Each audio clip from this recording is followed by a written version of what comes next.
What happens when someone so beautiful the world wants to worship her decides to disappear from it?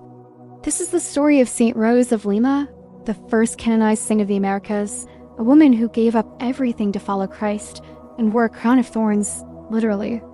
Born in 1586 in Lima, Peru, as Isabel Flores de Oliva, she was nicknamed Rose because of her radiant beauty.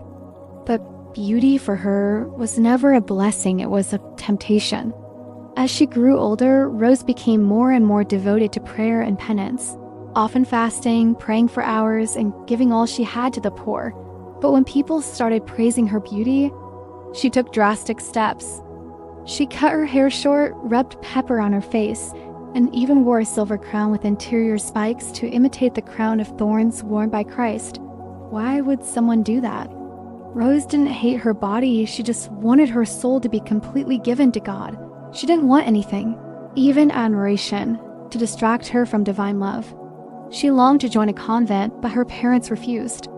So Rose made her own little cell in her family's garden. There, she lived a life of penance, prayer, and manual labor. She supported her family by sewing, growing flowers, and selling embroidery. Her time alone with Jesus became so deep that she experienced mystical visions, ecstasies, and even audible conversations with Christ. At times, she suffered incredible physical pain wounds, illnesses, and spiritual desolation. But she offered everything for sinners, for souls in purgatory, and in union with Christ's suffering. She once said, "Apart from the cross, there is no other ladder by which we may get to heaven."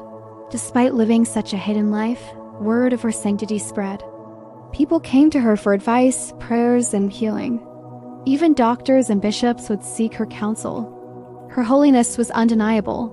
She died at the young age of 31, on August 24th, 1617, after an intense illness that she offered to God for the salvation of souls.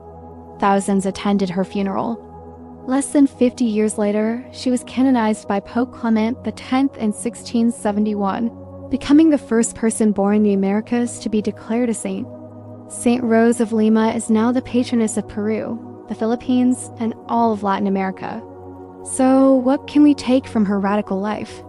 Not that we need to imitate her extreme penances, but that nothing on earth, not beauty, praise, or comfort, can match the joy of loving God with your whole heart. In a world obsessed with appearances and praise, Rose shows us the power of hidden sacrifice and the beauty of a soul burning with divine love.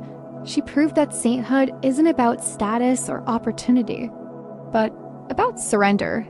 Saint Rose of Lima, pray for us.